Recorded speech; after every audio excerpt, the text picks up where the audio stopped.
and girls. Welcome to the Stark Museum of Art. My name is Mrs. Tricia, and today we're going to share a fun story about rhythm and sound. But before we do that, we will take a look at some art, and we're also going to sing a song. Okay, boys and girls, we're going to sing a song that you have probably heard before, so when you catch on, I want you to join in. Here we go. If you're happy and you know it, pat your legs. If you're happy and you know it, pat your legs. If you're happy and you know it, and your face will surely show it. If you're happy and you know it, pat your legs.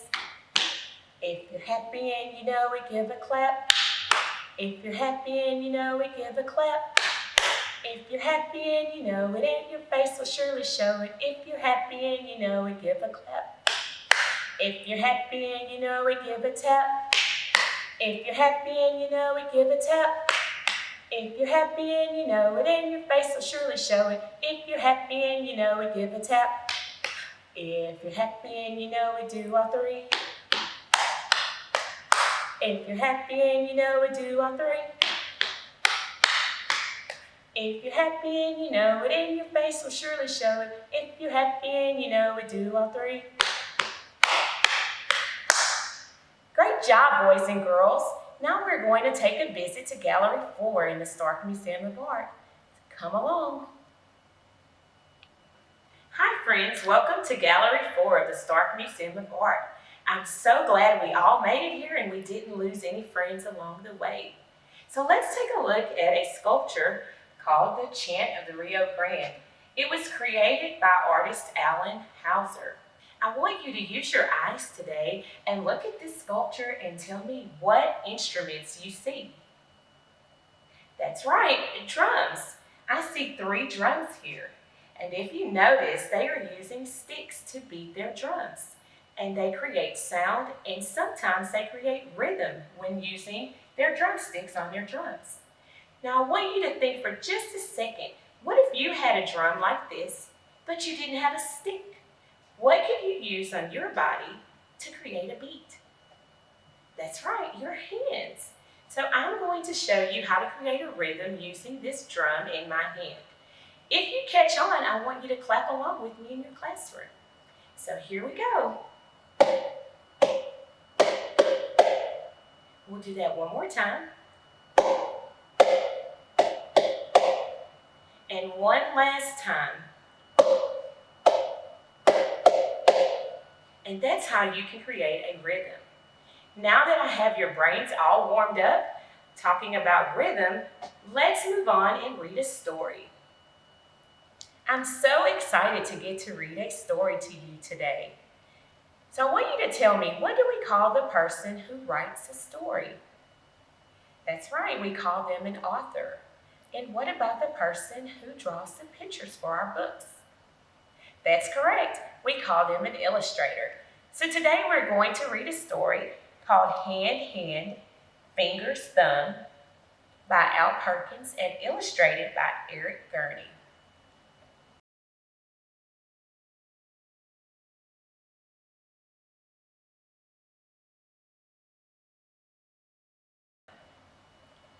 That's the end of our story. That was a great story we shared about rhythm. I want you to take a look at a painting I found in the museum called Pueblo Ceremonial Dance, number 107, by Gerard Curtis Delano. You take a look at this very colorful painting, you'll notice that the artist used warm colors and cool colors. We see lots of reds, oranges, and yellows for our warm colors, and for our cool colors, we see blue, purple, and a lot of green. Now I want you to take a look at this painting and tell me what instrument you see in this painting that was also in our story today. That's correct. We see a drum. I loved having you here in the museum with me today. Now you're going to head on over to the studio and become an artist yourself. Hello artist, welcome to the studio. My name is Jerry and I am excited to make some art with you today. Miss Tricia showed you a sculpture of 3 men playing a musical instrument. Who remembers what instrument they were playing? Right, they were playing drums. You also looked at a painting that had a drum in it. So today we're going to make some art, and it's going to be about rhythm. And you talked with Miss Tricia and you sang a song and it had rhythm. And rhythm in music is the repeating of certain sounds in a specific order. And rhythm in art is repeating things in certain orders too, in certain patterns. So what we're gonna do today is we're going to decorate our own little drum. But our drum looks a little bit different than the ones that we saw in the gallery. But it's a neat little project and we're gonna have fun doing it, so let's get started. Okay, for this project, you're going to need something to make some marks with, and I'm going to use markers. You could also use crayons, you could use colored pencils. So I'm going to use markers. What we're going to do is decorate one side of our drum together, step by step, and then after you get the hang of it, then you can decorate the other side of your drum any way you want. You could also decorate the sides of the drum any way you want. But we're going to start by doing one side together. Okay, to make our drum have patterns and have some rhythm, we're going to choose colors and shapes. So I'm going to start with the color purple. So I've got my purple marker.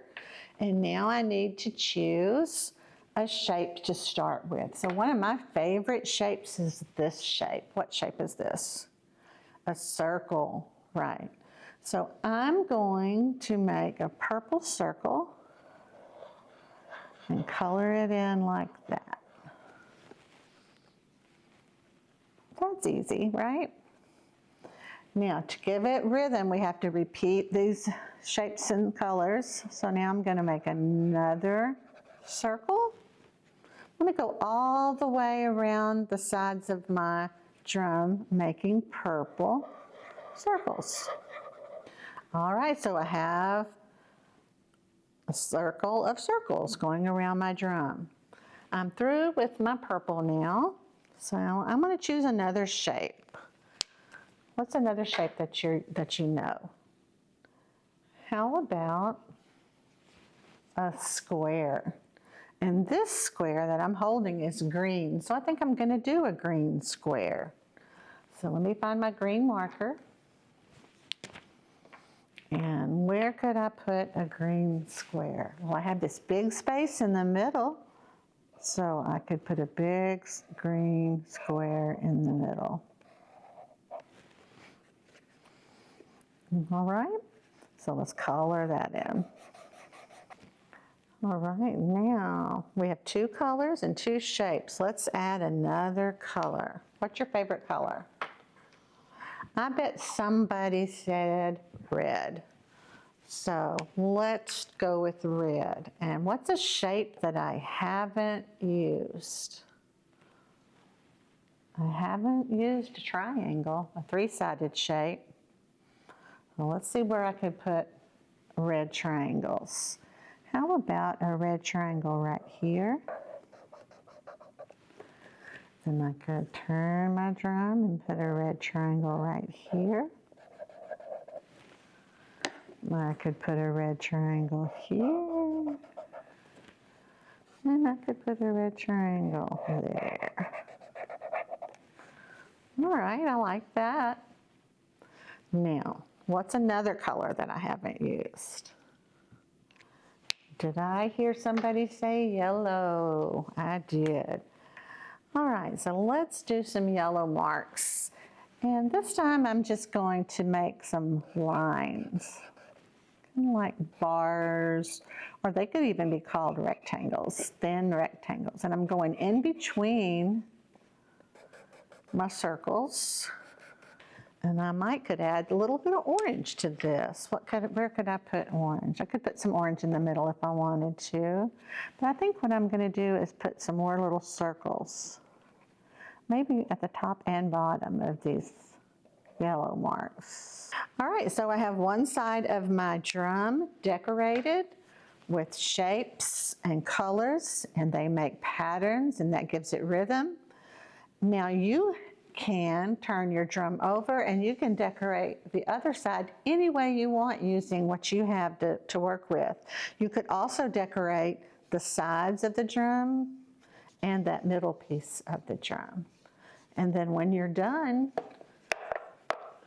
you can make music with your drum. That was fun. I hope you had a good time doing this project. I know that I did. My name is Jerry, and I'm at the Stark Museum of Art. Bye-bye. See you again.